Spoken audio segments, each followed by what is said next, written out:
集来聊一聊，我们用不解释来修持，然后来希望能够解脱，然后希望能够登出的过程当中，有时候会遇到一些问题，这些问题点呢，看到一些现象发生，所以在这里提出跟大家聊一下。就是说我们有讲过，这个世界是只有3样事情：现象、觉察还有解释。现象是因为解释而存在的，所以当我们对现象不解释的时候，然后我们就直接可以看到觉察的本身，我们就安住在觉察的本身。那这个觉察本身，你可以安住在上面，然后安住在这个空空荡荡的觉察上面，然后看现象。这时候看着现象，其实我们就不会刻意去解释现象，就轻松的安住在上面而已，只是这样子而已。那但是有些人他会觉得说，我已经找到了觉察，我就安住在觉察上，我就已经是可以控制现象的大神。这时候他就安住在觉察上，然后看到现象的时候，他不去消融那个解释，反而又站回解释去解释现象，然后就对现象企图去改变它，这是一种问题。这个问题就是我们说我们要安住在观察者的角色来生活，所以照理说安住在观察者的角色去生活的时候，看到现象就不会去刻意去解释它，就会让它过去。所以我们的生活会变成一种像自动导航一样，让生活自然而然的展开。然后你只是轻松的看着生活，即使你在上班啊做事，你就会看着自己上班自己做事这样。但是这时候你是安住在观察者的角色。但是我们要开悟的话，光站在观察者的角色是没办法开悟的，因为我们要直接不是去看现象，而是看那个觉察的本身，觉察到觉察的本身才是往开悟的方向。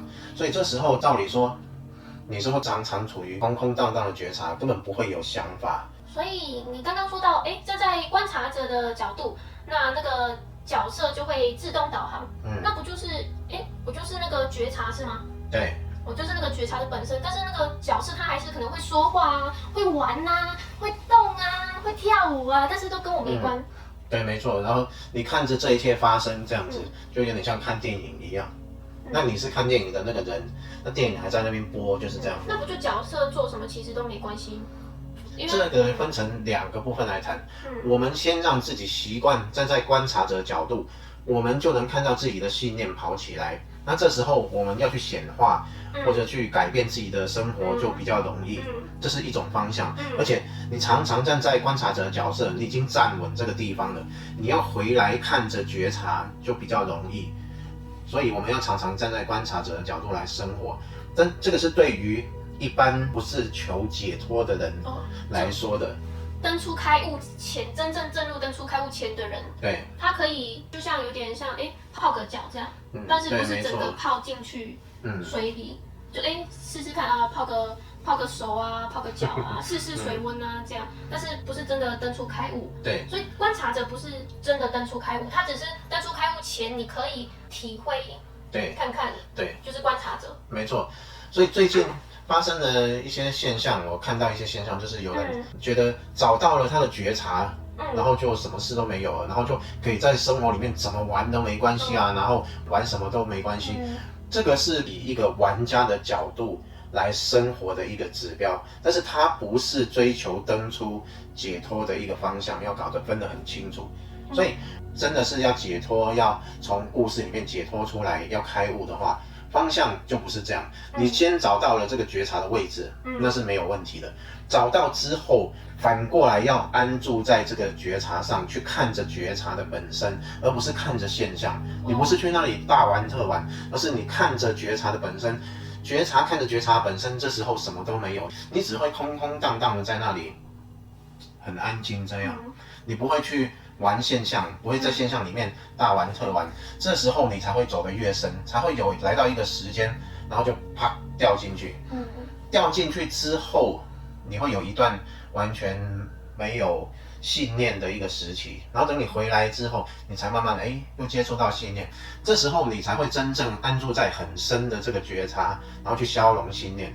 所以不是在那个一发现我已经找到我的觉察了，然后就大玩特玩，然后以为自己是上帝，这样那个是小我就突然跳出来，就是小我会把这个拿来利用，会觉得是自己的一个成就，就把这个当成是自己的功劳，就我有一点成就啊，是我的功劳啊，我是上帝。所以上帝不是小我，上帝不是那个小我啊，上帝是退后了这个玩家才是上帝。所谓的玩家就是那个觉察的本身。觉察不会在那里讲话，不会在那里玩什么大玩特玩，然后他才是上帝。他所谓玩的是，就算你要在生活里面去玩，他是轻松的去动用信念去产生现象，而不是在里面好像哇什么都玩这样子。跟那个一点关系都没有，反而你还是一样很安静的一个人，只是你要什么，你只要稍微动念头，或者你看到自己念头跟原本想的不一样，跟你要的不一样，你就去修改那个念头就结束了。他还是一个很安静的人，不是那种会很聒噪然后大玩特玩，那种只是一个小我的现象，只有小我才会做这样的一个事情，所以常常会被小我利用。小我会说啊，我已经找到觉察了啊，我怎么样怎么样。觉察并不是那个小我找到的，觉察也不是那个小我。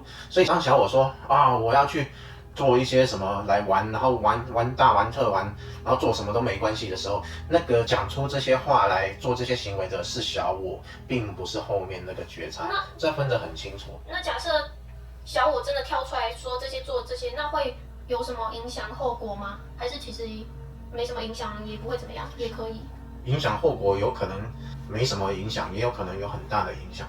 如果他持续被小我把这个功劳揽在自己身上，他就会变成一个大师啊，或者是一个什么很厉害的人，然后就会把这个功劳占为己有，然后就把自己认为是一个已经开悟的圣者，然后去生活并且传道啊什么，然后这种现象就会造成他自己也迷了，然后也会让别人迷失，因为他可以知道观察者是什么，觉察是什么，他可能可以帮别人去找到那个觉察。找到觉察之后，他不知道要如何引导对方能够走入更深，能够掉入真正的觉察里面。那他就把大家带到一个跟他一样的一个位置。这个是一个危险的地方。这个就是不是所谓的大我慢？这个是一个大我慢。那这样的人要怎么根治啊？不是根治，他要反过来回来去看他的觉察，他要深深的安住在他的觉察，不要再对外面的现象产生任何的举动。这样的现象就最适合回来闭关，把自己不要去跟现象跑。跟现象跑，因为你的小我一跟现象跑，你就被拉去外面就看不到了。你把自己安定下来，这时候你不跟外界接触，你就看得到自己的小我拼命的想要做什么，想要做什么。你这时候看得很清楚，你就可以不理你的小我，反过来安住在你的觉察上，这样才有机会回到那个正确的轨道。可是都已经说是大我慢了，那可能会那个自我小我会觉得自己是厉害，最厉害的，自己是上帝，那可能搞不好也没办法再，因为杯子装满了，没办法再听了。有可能。那就已经满了，然后就要把它倒掉了。那是还是得自己突然发现这样下去其实不是办法。其实我说一个很简单的，就是当我们安住在觉察上，有了一点基础的时候，然后这时候你看到信念就可以消化信念，看到信念可以消化信念，你就会觉得自己可能已经是一个菩萨。但是这种情况在佛学上，它还不是一个真正拥有果位的菩萨。菩萨还有分哦。对，它不是一个初地菩萨。简单的说，你自己去检验就知道。你如果不是每一天晚上做梦都能看着自己进入睡眠，然后看着自己走出睡眠，这样才能代表你一直安住在觉察上。你不是一直安住在觉察上，你还没有那个正量，所以你根本就不是菩萨。所以你不要有了一点点这种觉察的能力之后，你就认为自己是一个菩萨，几地菩萨了，这样只是一种大我慢，跟果位一点关系都没有，还沾不上边。菩萨不是有因地跟果地吗？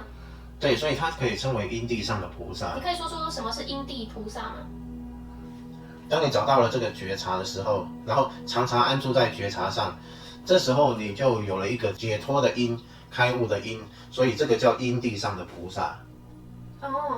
就在因的这一块土地上的菩萨，而不是在果的土地上的菩萨，不是在那个果的这个地方的意思，就是这样。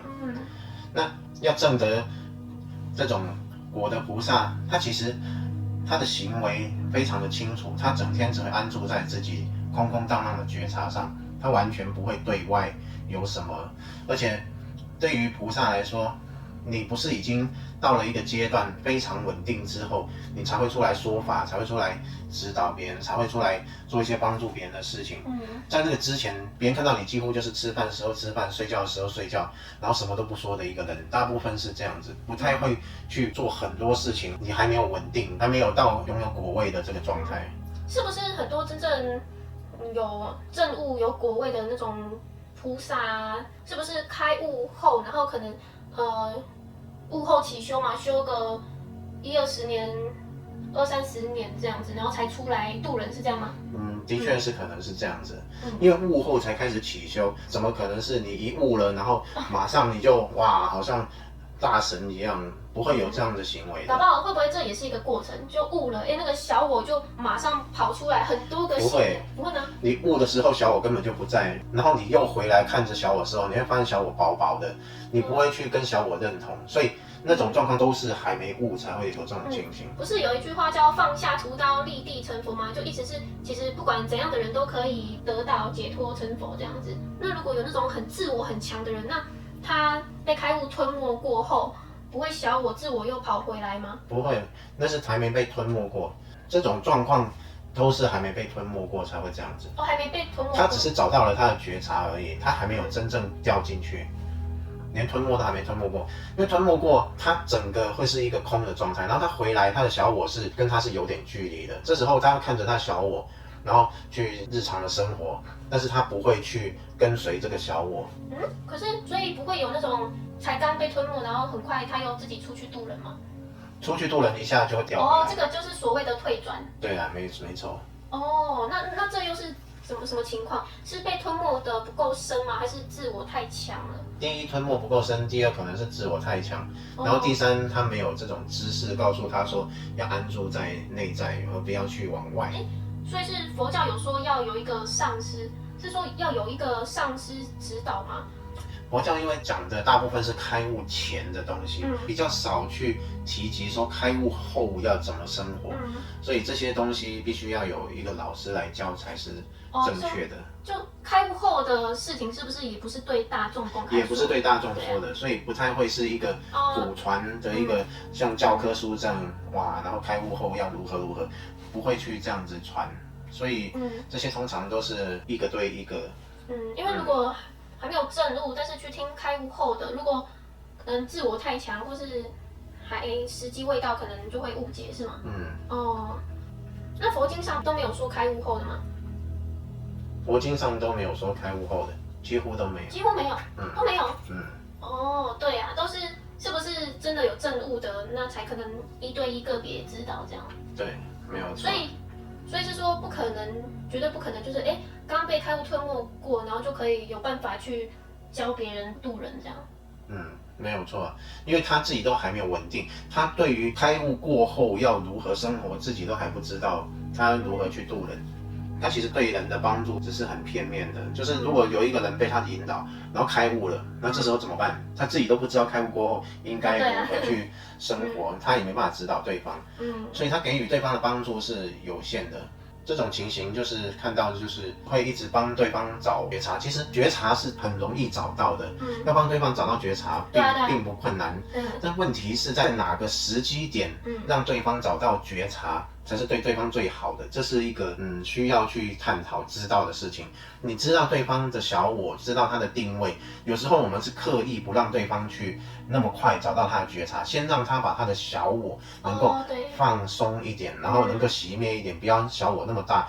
其实觉察是最容易找到的，但是你一下子就帮对方找到，然后对方又被小我利用，然后就会造成问题。对啊，就是那个有一些有关自我的问题还没解决，然后找到了觉察，可能又很快被小我利用。对，这是我厉害，这是我是上帝，所以我找到了。对，我就很有慧根啊。所以那开悟前有办法消化信念吗？开悟前应该说像跳恰恰这样，退一步又进2步，也就是说，你消化了一个信念，你可能又堆了2个信念，所以很难真正一直不断的消化信念，就是这样。所以重点还是直接不解释比较快啦。不解释比较快，不解释让自己真正掉进去开悟才是正确的方向。是不是问题永远都解不完？就是你要解决完这个问题，那你过几天又有问题，所以不如趁没问题的时候赶快不解释。对啊，因为你开悟前就是那个自我还在嘛，小我还在嘛，他很啰嗦，那他很有自己的想法什么的，对不对？而且是不是角色会变啊？像人会变啊。小我它会演化嘛？它会演化。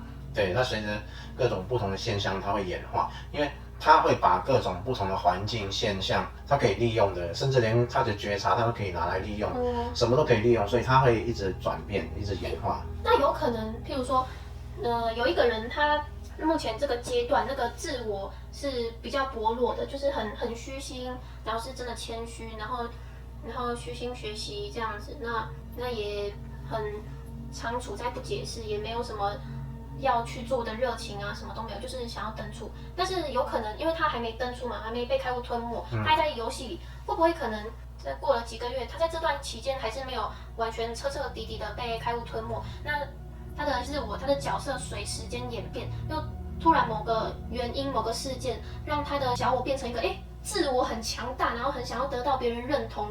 那又想要做很多事情，很有企图心的一个人，他错过了他之前，然后就没有真的想要登出了，有没有可能？他错过了？当然有可能啊。其实当你的灵性小我去培养出来，然后神圣的小我或灵性的小我，然后滋养出来之后，他就会把神圣跟灵性跟修行跟觉悟、跟觉察这些全部利用为自己的一个工具，全部都是自己的功劳。这时候他就会一讲到灵性，其实就是在小我的运用范围，而不是把一切放下。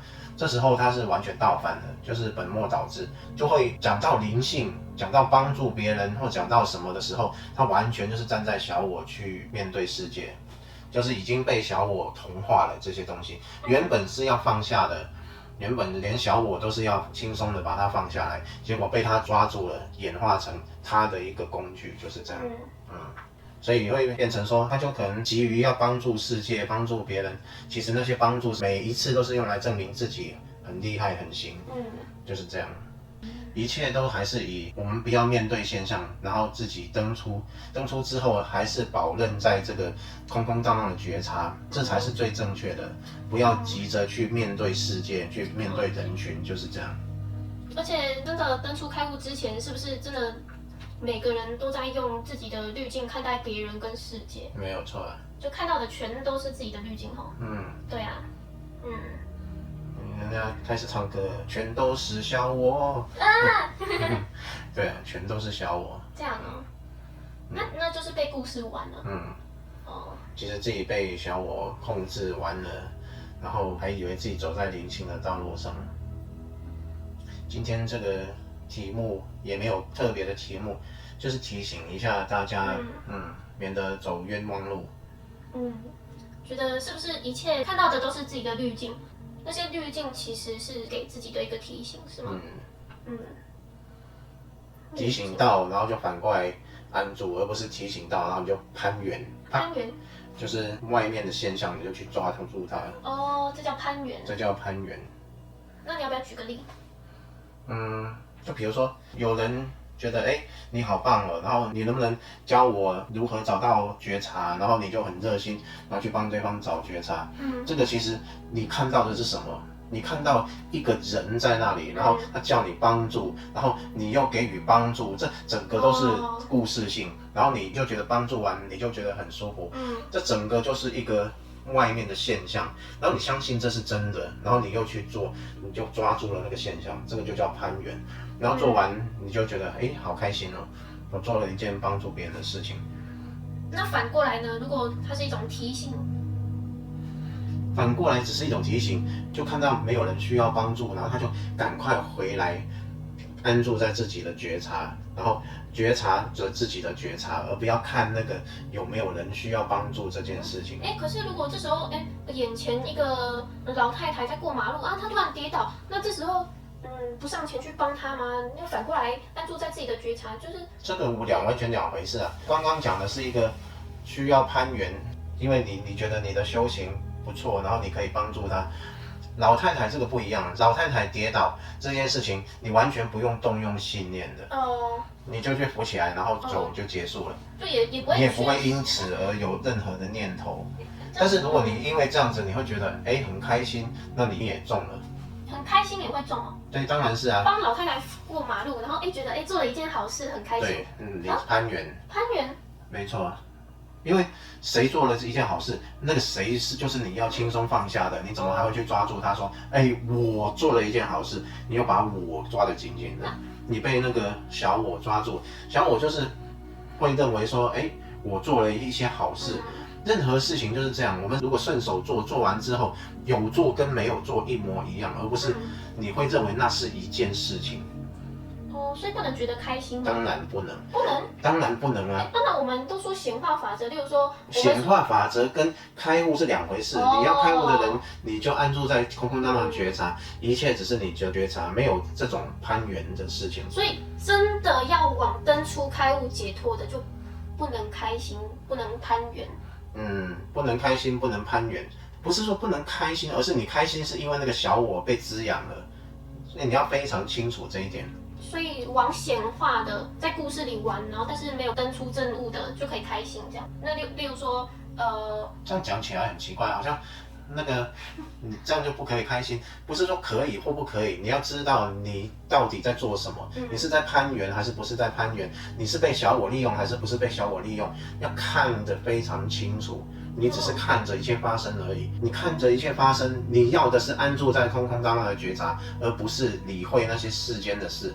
你觉得即使那是一个自动导航，你觉得扶了一个人过马路，然后觉得应该是做，那你就说在自动导航去做，做完你还是空空荡荡的，完全不会有什么觉得这是一回事。那如果说像花钱的，我们分享过显化法则，越花越有钱。那我花钱我把钱给别人，我得到一个东西很开心。那是显化的。而且同时，对方也很开心这样子。那完全是玩的方面，跟真正要登出的人完全不一样。真正要登出的人，这些都不要。这些都不要。对呀，都不要啊！不用花的开心，不用玩的开心。真的有决心要登出，就尽量安住在空空荡荡的觉察，往内就好，尽量不要去往外攀援，就是这样。因为我们的时间有限，就是生命的时间有限。你如果把时间都用在故事里面，然后你只有花一点点时间在安住在这个空空荡荡的觉察，其实是不够的。你要登出要解脱的话，就尽量在每一分每一秒上面去做选择。你要么就是选择故事，要么就是选择安住在空空荡荡的觉察。每一个时间其实都是一个选择。如果你有决心，你就会把大部分的时间选择在空空荡荡的觉察，就是这样。不攀援的意思是说，我还是可以做事吗？还是可以工作、吃饭、洗澡、打电动、看电视，但是，不要有情绪吗？不是，尽量不要去做世俗事。世俗事，所谓打电动也是世俗事，工作也是世俗事。如果你可以不工作，你就不要再工作了。如果你必须工作，你就空空荡荡的去工作，找一个你不需要太动头脑的事情去工作。因为你是下决心要离开故事的，人生的时间有限，那你就必须要把握时间，赶快往登出的方向。那故事性就尽量去减少。如果能待在一个有正悟的一个上师身边，那更好是吗？那当然更好。对，有一个上师具有引导人开悟的能力的上师在身边，而且是要正悟的，要已经悟后起修个好几十年的那种，对不对？这篇就是看到一些现象，给大家做一个提醒的作用。其实我们的影片都讲得很清楚，这篇是针对有决心要登出的人来讲的。如果你想要丰盛显化，然后在世间玩得愉快，这一片其实跟你没有什么关系。这一片就是如果你一旦真的决心要登出、要解脱的人来讲，你就应该要尽量少攀援，而且也不要被小我利用，就是这样。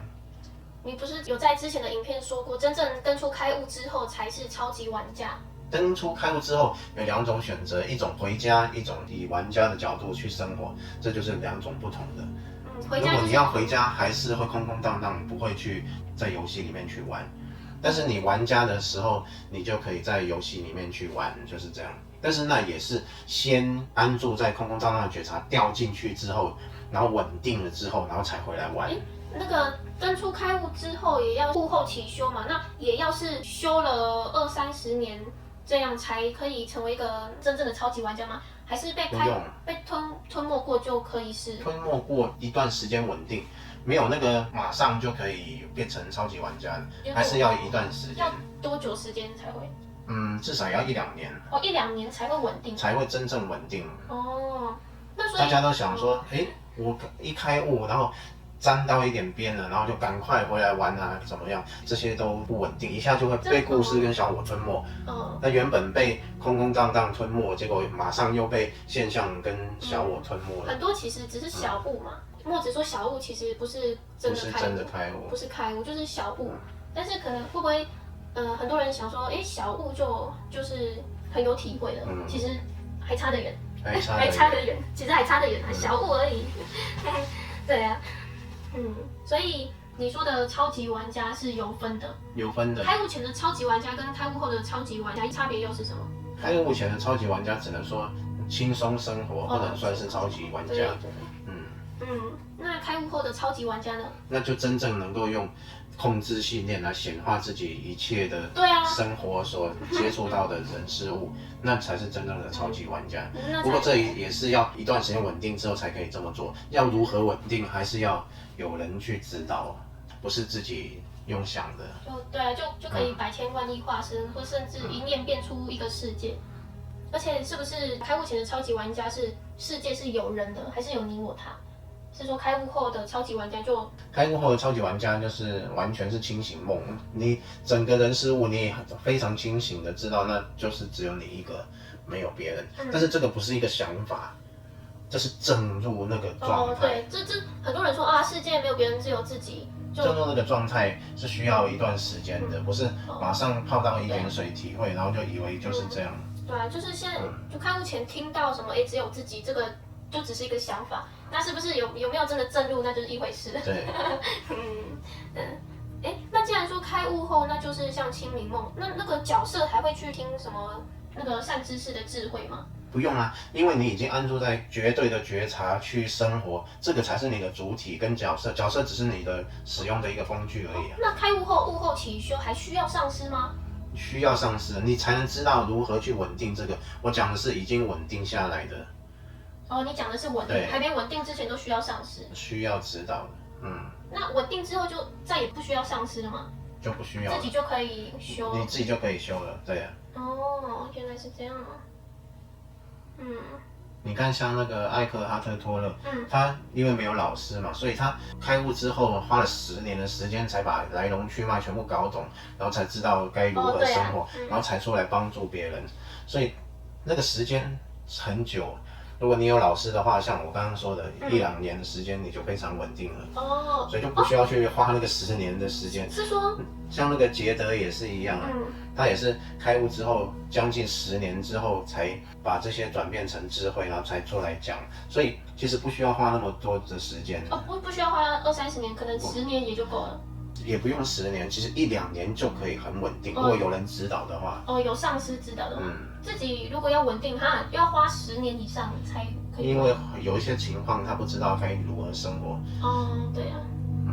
最怕的就是自己还没有稳定，然后就被那个小我吸回去，就怕这种情况。那可不可以就自己稳定个50-60年，就是一直就保持那个不解释？这是朝关机回家走人。所以是说越长期不解释，30-40年那个越深吗？就有点像悟后起修是修那个菩萨的几地是这样吗？对。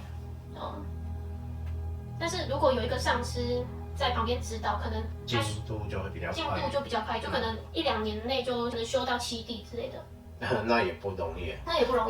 除非是可能前世就修到4地，那这一次如果又有上师指导，那可能2年就修到7地。一辈子了，也能够修到5地，就已经是很好的事情。嗯，七地是不容易，八地就更不容易。不动地。所以这其实就算你开悟了，路其实还很长远，不是像我们想说啊，开悟就没事，悟后起修那才是个起点而已。有人说修行很难，是不是其实很简单，只是难在那个滤镜太多，所以才会觉得难？没有错啊。对啊。难的是你用滤镜去看，你看不清楚真相。想太多哈。佛教说的是妄想嘛，是这样吗？所知障。所知障。所知道的都是障碍。所以是不是说年纪越轻，知道的越少，丢的越快？如果要解脱往登出开悟这个方向？可以这么说啊，但是它累世带来的其实也有不少，也有影响，也要看它累世有累积些什么，也不一定。那这集就进行到这里。对，好，这集好，拜拜拜。